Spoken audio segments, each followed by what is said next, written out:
ሰላም ግራ ተጋብታለች። ያሹና የመቅደስ ወጣ ገባ ሰጣ ገባ የሚሉት ነገር ግራ ጋብቷታል። ቆይ እናንተ ሰዎች ግን ምን እየሆናችሁ ነው? ምንድነው ችግራችሁ? ስትል ትጠይቃቸዋለች። እሷም እኔ ምንም ያደረኩት ነገር የለም ስትል ትመልሳለች። አሹ ግን እዩልሽ የኔ ቆንጆ እሷ ምን እንደሆነ ታውቂያለሽ? እኔ በጣም ነው የምወዳት። በጣም ምን ልበልሽ ግን እሷ ደግሞ አትወደኝም፣ አታቀርበኝም። እንደውም ከአንቺ ራሱ እንድርቅ ትፈልጋለች። እውነቴን ነው ሰላምዬ፣ እኔ መቅደስን በጣም ወዳታለሁ። ጥሩ ልጅ ነች።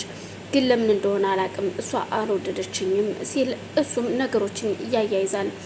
መቅደስም ልወድህም ልጠላህም አልችልም። በምን የተነሳ ልወድህ እችላለሁ? በምንስ ምክንያት ልጠላህ እችላለሁ? ስለዚህ እንደዚህ አይነት ነገር እንድትለኝ አልፈልግም። እንደውም አይገርምህም? አልወድህም። አዎ ስትል ትመልስለታለች። በዛን ሰዓት ሰላምም አንቺ ምንም የሚያገባሽና የሚመለከትሽ ነገር የለም መቅደስ፣ አርፈሽ ተቀመጭ። አንቺ ገና ልጅ ነሽ፣ ለምንም ነገር አልደረሽም። ስለዚህ መናገር ያለብኝ ነገር እኔ ነኝ እንጂ መናገር ያለብኝ አንቺ አይደለሽም። ገብቶሻል? ከዛሬ ጀምሮ ካሹ ጋራ ስትሳፈጭ እንዳላይሽ፣ ባሹ የመጣሽ በእኔ መጣሽ ማለት ነው ስትል ሰላም ትናገራታለች። በዛን ሰዓት መቅደስም ግራ ትጋባና የእውነት አንቺ እኔ የማቅሽ ሰላም ነሽ ወይስ ስትል ስትናገር ይልሽ ምንም በይ አያገባኝም። ከዚህ በኋላ ግን ካሹ ጋር ራቅ በይ፣ ስላሹ ምንም ነገር እንድትናገር አልፈልግም ስትላት፣ መቅደስም እሺ ለማንኛውም አመሰግናለሁ ትልና ብድግ ብላ ወደ መኝታ ቤት ጥላቸው ትሄዳለች። በዛን ሰዓት ሀሹም እየሳቀ ይልሽ ሰላምዬ እንደዚህ ነች እኮ ምኑና ነው ግን? ምክንያቱም ስለ እስቄል የተናገርኩትን ነገር ያው በዛ አቂማብኝ ነው መሰለኝ። አይገርምሽም? በሱ ነው መሰለኝ እኮ ያኮረፈችው። ምን አስባ እንደሆነ አላቅም ስትል ሲል ይነግራታል። እሷም በቃ አንተም ከዚህ በኋላ ከሷ ጋራ ምንም ነገር ወጣ ገባ እንዳትነጋገር፣ በቃ አስፈልግም፣ በቃ ተዋት። እሷ ገና ልጅ ነች፣ ምንም የምታውቀው ነገር የለም፣ ተዋት። ችግር ካለ እኔ ንገረኝ፣ እኔ አናግራታለሁ ትለዋለች። እሺ በቃ ሰላምዬ የኔ ቆንጆ ይቅርታ አናደርኩሽ አይደለ ሲል፣ አይ ችግር የለውም እንደውም እንኳን መጣህ ደብሮኝ ነበረ። እስኪ ወደ መኝታ ቤት እንግባና ፈታ እንበላቦ፣ ይሄ ሰውዬ እዚህ ቤት አልወጣ ብሎኛል ስትል ትናገራለች። እባክሽ ቆይ ቀስ ብለን እዚህ ቤት እናባረረዋለን። ምን አባቱ ይሰራል በቤታችን? እነዛን ተለየን ስንል ደግሞ እሱ መቶ ቁጭ ይላል እንደ እዚህ ሲል ይናገራል። ምክንያቱም አቤል አሁን ላይ የራሱ የሆነ ነገር ማድረግ እንዳለበት እያሰበም እየወሰንም ነው። ስለ ሰላም እንደማያገባውና እንደማይመለከተው ስለነገራት መቅደስም ተስፋ ቆርጣለች። በቃ አቤል ካላገዘኝ ምንም አማራጭ እንደሌላት ወስናለች። ትጅም ሀሹ ምንም ነገር እንዳትናገር ከዚህ በኋላ ስለኔ ስለማደርገው ነገር ምንም ነገር እንዳትናገሪ ብሎ አሹ ማስጠንቀቂያ ሰጥቷታል። የሆነ ነገር አደርጋለሁ፣ እኔ በማደርጋቸው ነገሮች የሆነ ነገር አደርጋለሁ ብለሽ መሀል ጣልቃ ብትገቢ የማደርገውን ታውቂያለሽ።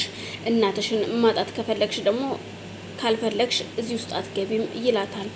እባክህን አሹ በእናቴ አትምጣብኝ እባክህን፣ እናቴ ደግሞ ምን አደረገች ስትለው፣ እኔ የምፈልገውን ነገር እንዳደርግ ፍቀጅልኝ፣ በመሀል ጣልቃ አትግቢብኝ ይላታል።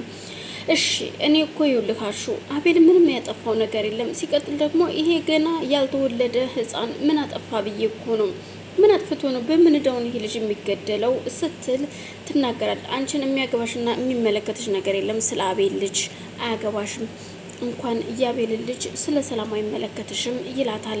በዛን ሰዓት ትጅም እሺ እንደፈለግክ አድርግ፣ ከዚህ በኋላ እኔ አልመጣብህም ስትለው፣ አዎ እንደሱ ነው የሚባለው፣ ጎበዝ ከሆንሽ እንደሱ ቤና እወቂበት፣ አይ ካልሽ ግን የማደርገውን ታውቂያለሽ ይላታል።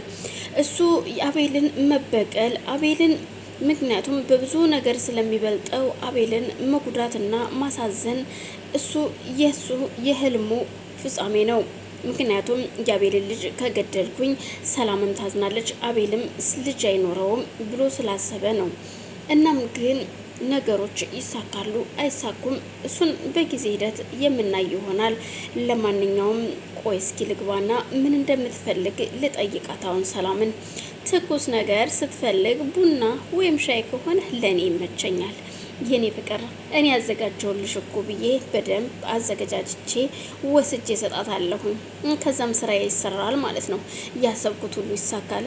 ይሄ ነፈዚ የሆነ አቤል ደግሞ ቤቱን ቶሎ ቢጨርስልኝ ሁሉን ነገር በእጅ አስገባለሁ ማለት ነው። ከዛም በኋላ ሰላምም ሆንሽ የሰላም ልጅ አይመለከተኝም። ሰላም ገደል ትገቢያለሽ። የምፈልገውን ነገር እስከማገኝ ድረስ ግን እየሳኩም ቢሆን አብሬሽ ልኖር ወስኛለሁ ሲል ብቻውን ያወራል። አቤል ግን ሰላምንም ሆነ ሀሹን መቅረብ አይፈልግም። እናም ዶክተሯ ደወለችለትና እስኪ እንገናኝ ትለዋለች። ዶክተሯ ይህን ሁሉ ነገር የምታውቅ አይመስልም። እናም ሄደው ሻይ ቡና እያሉ አቤል እንዴት ነህ? እንዴት ነው አሁን እየበረታህ ነው ወይ ስትለው ምን አደርጋለሁ ብለሽ ነው አለው። እግዚአብሔር ይመስገን ያው የተሻለ ነገር የለም እንጂ ከባለፈው ብሶ ቁጭ ብሏል። ግን ደግሞ ተመስገን ብያለሁኝ። ምን ላድርግ ብለሽ ነው ሲል እያማክራታል። አቤል አይዞ ጠንካራሁን። አሁን ግን የሆነ ውሳኔ ወስኛለሁኝ። ምክንያቱም ለጎዱን ሰዎች ብድራቸውን መመለስ ታውቂያለሽ ሲል አቤል ብድር መመለስ አስፈላጊ ነው ብዬ አላስብም። ምክንያቱም በብዙ ታካሚዎች ላይ ያየሁት ነገር አለ። እናም እንደዛ እንድትሆን አልፈልግም። አቤል ራስህ አንተ ጎበዝና ጠንካራ ሰው ነህ። ብዙ ነገሮችን አሳልፈሃል። ስለዚህ እንደዛ መሆን የለብህም ትለዋለች። አይ ዶክተር ምን ላድርግ ብለሽ ነው? ነገሮች አስገድደውኛል። አሁን ላይ ግን ብዙ ለሰው የማላወራቸው በዙሪያዬ ምንም አይነት ሰው እንደሌለኝ አሁን ገብቶኛል። ግን አንቺ ስላለሽ አመሰግናለሁ ይላታል። እሷም ይልህ አቤል ነገሮችን በተረጋጋ መንፈስ አስባቸው እሺ